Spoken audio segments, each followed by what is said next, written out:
మొట్టమొదటిగా గత 11 సంవత్సరాల నుంచి తెలంగాణ రాష్ట్రం ఏర్పడ్డాక మొట్టమొదటిసారి నేను ఒక సింగిల్ విండో అధ్యక్షునిగా కూడా పనిచేస్తూ ఉన్నా. ప్రాథమిక వ్యవసాయ సహకార సంఘం గంభీరావుపేట సిరిసిల్ల నియోజకవర్గంలో మొట్టమొదటిసారి ఇవాళ మా మండల కేంద్రంలో మా సొసైటీ దగ్గర రైతులు ధర్నా నిర్వహించడం జరిగింది. చాలా బాధాకరమైన విషయం. ప్రతి సంవత్సరం ఎన్నడూ కూడా ఇటువంటి సమస్య లేకుండా ఎప్పుడు కూడా సమయానికి సకాలంలో ఎరువులు అందించి వాళ్ళ అవసరాలు తీర్చడం. గత వారం నుంచి నా దగ్గర ఎరువులు అయిపోయింది. ఎందుకంటే కొద్దిగా నిల్వలు పెట్టిన నేను మొదలు ఏప్రిల్ మేలో కాబట్టి మొన్నటి వరకు సరిపోయినాయి. ఈ వారం 10 రోజుల నుంచి ఎరువులు అందుతలేవు. ఇంకో విషయం ఏంటంటే చాలా ఇక్కడ మనం చెప్పుకోవాల్సిన విషయం, మనం కొద్దిగా దీన్ని ఇప్పటికైనా సరిదిద్దే సమయం ఉన్నది. అదృష్టంగా కూడా భావించవచ్చు. సోదరులు వేణు చెప్పినట్టు వర్షాలు మొదలు వచ్చినట్టే వచ్చి మేలో మళ్ళీ తగ్గిపోయినాయి కాబట్టి వ్యవసాయం ఒకటేసారి మీద పడి సాగు ఒకటేసారి మొదలుపెట్టి ఉండుంటే ఇంకా ఇబ్బందికరంగా ఉండేది అనేది కూడా నేను క్షేత్రస్థాయిలో చూసిన మాట ఇక్కడ చెప్పుకోవాల్సిన అవసరం ఉన్నది. గత ప్రభుత్వంలో కూడా ఇదివరకు ఎప్పుడు చెరువులన్నీ నీళ్లు నిండి ఉంటే ఒకేసారి వరి సాగు కానీ ఇతర సాగు కానీ మొదలైనప్పుడు డిమాండ్ ఇంకా పెద్దగా ఉండేది, చాలా సమస్యలు ఉండేవి. ఇప్పుడు దఫదఫాలుగా అవసరం ఉన్నది కాబట్టి ఇప్పటివరకు ఆ సమస్య తీరిపోయింది. కానీ ఇప్పుడు ఇక నాట్ల సీజన్ అయిపోయింది. ఇది లాస్ట్ కార్తె మొన్నటికి అయిపోయినట్టున్నది. ఇక తీసిన పంట పండదు. ఇక మళ్ళీ ఈ ఫస్ట్ డోసు మళ్ళీ ముందు వేసిన వాళ్ళకు రెండో డోసు కూడా చాలా అవసరం ఉండే విషయం మనం ఇక్కడ మాట్లాడుకోవాల్సిన అవసరం ఉన్నది. అయితే ఇదివరకు నేను గమనించింది, నేను చూసింది, లీన్ సీజన్లో ఏప్రిల్ మే సీజన్లో డిమాండ్ ఎక్కడైతే ఉండదో అప్పుడు దాన్ని స్టాక్ చేసి నిల్వలు పెట్టి ఇటువంటి షార్టేజ్ సమయంలో అవసరం ఉన్నప్పుడు వాడుకునే విధంగా గత ప్రభుత్వం చేసిన విషయం మనం ఇక్కడ చెప్పుకోవాలి. అది ఆనవాయితీగా దాన్ని ఆ రకంగా చేయడం జరిగింది. అయితే ఈసారి మరి ఈ రకంగా చేసిండ్రా లేదా నాకు తెలియదు, కానీ కొరత మాత్రం ఇప్పుడు ఏర్పడ్డది. ఇప్పుడే మనం చూస్తా ఉన్నాం, నిన్న మొన్న పేపర్లో వార్తలు కూడా వచ్చినాయి, మనం చదివాము చూసాం. 9 లక్షల డిమాండ్కు ఒక 5,30,000 టన్నులు మాత్రమే రిలీజ్ చేసిండని రాష్ట్ర ప్రభుత్వం అనడము, ఇప్పటికి ఇంకా కనీసం ఇప్పుడు ఇమ్మీడియట్ నీడ్ ఒక 3 లక్షల మెట్రిక్ టన్నుల నీడ్ ఉన్నది అనేది కూడా మనం చూస్తూ ఉన్నాం. ఏదేమైనా ఎక్కడనో సమన్వయ లోపం మాత్రం ఖచ్చితంగా ఉన్నది. ఇదివరకు మార్క్ఫెడ్ కానీ అగ్రికల్చర్ డిపార్ట్మెంట్ కానీ మార్క్ఫెడ్ కానీ జిల్లాల్లో కలెక్టర్లతో ప్రాథమిక వ్యవసాయ సహకార సంఘాలతో చాలా క్లోజ్గా పర్యవేక్షణ చేస్తూ ప్రతినిత్యం ప్రతిరోజు ఎరువుల సప్లై అండ్ డిమాండ్ అండ్ సప్లైని చూసుకుంటూ వ్యవహారం చేసింది. మరి ఈ సీజన్లో అలా చేస్తున్నారా లేదా నాకు అర్థం కాలేదు. ఎందుకంటే దాన్ని బట్టి క్లోజ్ మానిటరింగ్ ఉంటే అవసరాన్ని బట్టి ఎక్కడైతే కొరత ఉన్నదో ఆ కొరతను చూసుకుంటూ ముందుకు సప్లై చేయడానికి అవకాశం ఉండేది. మరి అటువంటి పరిస్థితి ఉన్నదా లేదా తెలియదు. బఫర్ కూడా ఎంత పెట్టిందనే విషయాన్ని కూడా మనం ఇక్కడ తెలుసుకోలేకపోతా ఉన్నాం. అదే కాకుండా రామగుండం ఎరువుల ఫ్యాక్టరీ ఏదైతే యూరియా అండ్ అమోనియా తయారు చేస్తూ ఉన్నదో అది నడుస్తున్నది, బంద్ అవుతా ఉన్నది. అది కంటిన్యూస్గా ప్రొడక్షన్ కొద్దిగా 3,000 టన్నులైనా కనీసం స్థానికంగా మన రాష్ట్రంలో ఉంది కాబట్టి 50% కోటా మనకు ఇవ్వాల్సింది కాబట్టి కనీసం కొద్దో గొప్ప అది ఉపయోగపడేది.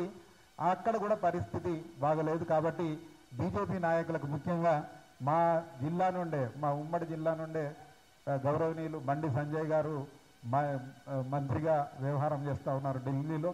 వారికి అదేవిధంగా ప్రకాష్ రెడ్డి గారికి కూడా నేను విన్నపం చేస్తూ ఉన్నాను. దాన్ని వెంటనే మళ్ళీ ప్రొడక్షన్లోకి తీసుకొచ్చినట్టయితే కొద్దో గొప్ప ఈ కొరత విషయం కూడా తగ్గుద్ది. అదే కాకుండా నిన్న నేను పేపర్లో చూశాను, ఢిల్లీలో కాంగ్రెస్ ఎంపీలు అక్కడ కొద్దిగా ఆందోళన చేయడం జరిగింది, రిప్రజెంటేషన్ చేయడం జరిగింది. ఇదే పని ముందు చేసి ఉన్నట్టయితే ఈ కొరత రాకుండా ఉండేదనేది కూడా నేను భావిస్తూ ఉన్నాను. ఎప్పుడైతే షార్టేజ్ ఇవాళ కొత్తగా రాలే, నెల రోజుల నుంచి మాట్లాడుతూనే ఉన్నాం, చూస్తూనే ఉన్నాం. ఇది కాస్త ముందు ఇటువంటి వ్యవహారం ముందు ఢిల్లీలో పెట్రోలియం అండ్ కెమికల్ మినిస్ట్రీతోని మాట్లాడి ముందే చేసినట్టు ఉంటే కొద్ది గొప్ప కోట మనకు అదనంగా అలొకేషన్ చేసుకున్నట్టయితే అది కూడా ఇబ్బంది కలిగేది కాదు.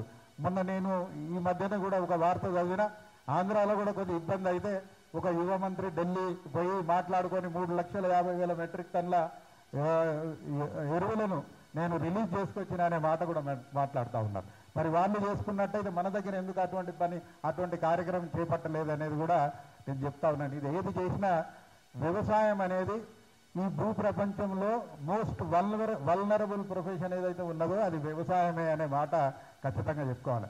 సమయం దాటి మీరు ఏమి ఇచ్చినా ఎన్ని చేసినా ప్రయోజనం లేదు. నీళ్లు కానీ, కరెంటు కానీ, విత్తనాలు కానీ, ఎరువులు కానీ సకాలంలో ఇచ్చినట్టయితేనే వ్యవసాయం బాగుంటుంది.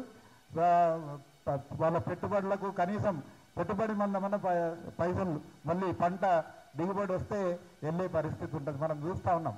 సోదరులు చెప్పింది ఇప్పుడే ఆత్మహత్యల గురించి అనేక విషయాల గురించి మాట్లాడిండ్రు. నేను ఆ లోతులోకి పోను. కానీ మనం రైతుకు అండగా ఉండి సమయానికి అందించినట్టయితేనే వ్యవసాయం, లేకుంటే చాలా ఇబ్బందికరమైన పరిస్థితి. కాబట్టి ఈ పరిస్థితి కూడా చేసి ఉంటే బాగుండేది. మళ్ళీ నేను ఇవాళ పేపర్లో చదివినా, ఇవాళనో రేపో మరి ముఖ్యమంత్రి గారు కూడా ఢిల్లీ పోతున్నారనే విషయం కూడా చూశాను నేను. మళ్ళీ ఇవాళనో రేపో ఢిల్లీ పోతా ఉన్నారు. వారితో నా విన్నపం ఒకటే, మీరు గట్టిగా ఢిల్లీకి వెళ్ళినప్పుడు అక్కడ కూర్చొని మాట్లాడి ఈ ఎరువుల కొరత ఏదైతే ఉన్నదో దీన్ని ఖచ్చితంగా ఆపే విధంగా మీరు ప్రెషర్ వేసి, మీకున్న పరిచయాలు, మీకున్న కనెక్షన్స్, మీకు అక్కడ అందరితో ఏదైతే సాన్నిహిత్యంగా ఎవరెవరితోనైతే సాన్నిహిత్యంగా ఉన్నారో వారి సర్వీసెస్ యూటిలైజ్ చేసుకొని ఈ కొరత మళ్ళీ లేకుండా చేసినట్టయితే బాగుంటుంది అనేది గౌరవ ముఖ్యమంత్రి వారిని కూడా నేను కోరుతా ఉన్నాను. ఇంకో విషయం కూడా నాకు అర్థమైంది. ఇప్పుడు డిమాండ్ సప్లైలో కొద్ది వ్యత్యాసం కూడా కనబడతా ఉన్నది. ఇప్పుడు 5.5 లక్షల టన్నులు వచ్చింది, ఇంకా 3 లక్షలు రావాలంటున్నా. ఇందులో నేను మన ఎరువుల కంపెనీ వాళ్ళతో మాట్లాడితే 13%, ఈ సమయానికి 13% అదనంగా కూడా ఎరువులు వచ్చినాయి అంటున్నారు. మరి ఇది ఎటుపోతా ఉన్నది? దీనిపైన ఏమైనా పర్యవేక్షణ ఉన్నదా? మానిటరింగ్ ఉన్నదా? ఇది దుర్వినియోగం అవుతుందా? ఎక్కడన్నా కృత్రిమ కొరత క్రియేట్ చేస్తా ఉన్నారా డీలర్స్ అని? లేదా ఇంకా వేరే ఇండస్ట్రీ కూడా ఈ ఎరువులు యూరియా వాడుతుంది. చాలా ఇండస్ట్రీస్ ప్లైవుడ్ ఇండస్ట్రీలో వాడతారు, లేకుంటే ఎరువులు మిక్సింగ్ దాంట్లో వాడతారు. వాళ్ళకు సబ్సిడైజ్డ్ యూరియా దొరకదు. వాళ్ళు they will have to buy it at different rate. So అటువంటి పరిశ్రమలకు కూడా మరి ఇక్కడ డైవర్ట్ అవుతుందా? ఇది కూడా గమనించవలసిన విషయం ఉన్నది. ఇవన్నీ కూడా విషయాలు ఏవైతే ఉన్నాయో ఖచ్చితంగా దీన్ని ఏ రకంగా మనం ఆపు చేయగలుగుతాము, ఏ రకంగా రైతుకు ఇంకా సమయానికి అందించే ప్రయత్నం ఎలా చేస్తామనేది కూడా ప్రభుత్వం ఆలోచించవలసిన అవసరం ఉంది. ఎనీథింగ్ మీరు చూసిన నిరంజన్ రెడ్డి గారు కానీ, అంతకుముందు పోచారం శ్రీనివాసరెడ్డి గారు కానీ ప్రతిరోజు every day on a daily basis ఎరువుల విషయాన్ని మానిటర్ చేద్దరు. వ్యవసాయం కూడా సాగు మొదలైన నాటి నుండి ఏ మండలంలో ఎంత సాగు అయింది, ఏ అవసరం ఉన్నది, ఏ రోజు సాగు అయింది అని data on a daily basis data ఉండేది. ఇప్పుడు అసలు అటువంటి కార్యక్రమం చేస్తున్నారా లేదా, ఎక్కడ ఏం అవసరం ఉన్నది అనేది కూడా చూసుకోవాల్సిన అవసరం ఉన్నదనే మాట కూడా తెలియజేస్తూ, వాస్తవంగా ఇప్పుడు మనం చూస్తూ ఉంటే ఈ సంవత్సరం అలొకేషన్ చాలా తక్కువ ఉన్నది. నేను గత 3-4 సంవత్సరాలు 20, 21, 22, 23లో ఎప్పుడు కూడా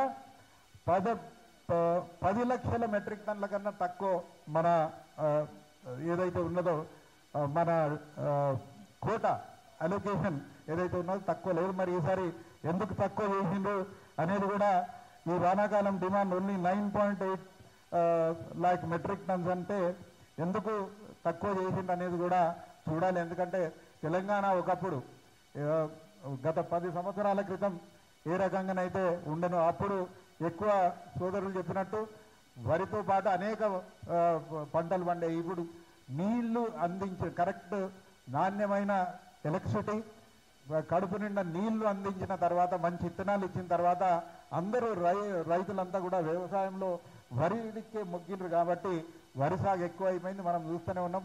1,50,00,000 ఎకరాల పంట, 2 పంటలు కలిసి వరి సాగు అవుతా ఉన్నది మన రాష్ట్రంలో. కాబట్టి డిమాండ్ను ఖచ్చితంగా ఉంటుందని తెలిసి కూడా మరి ఈ రకంగా ఎందుకు ఫెయిల్ అయినాం అనేది కూడా ఒకసారి ఆలోచన చేయవలసిన అవసరం ఉన్నది.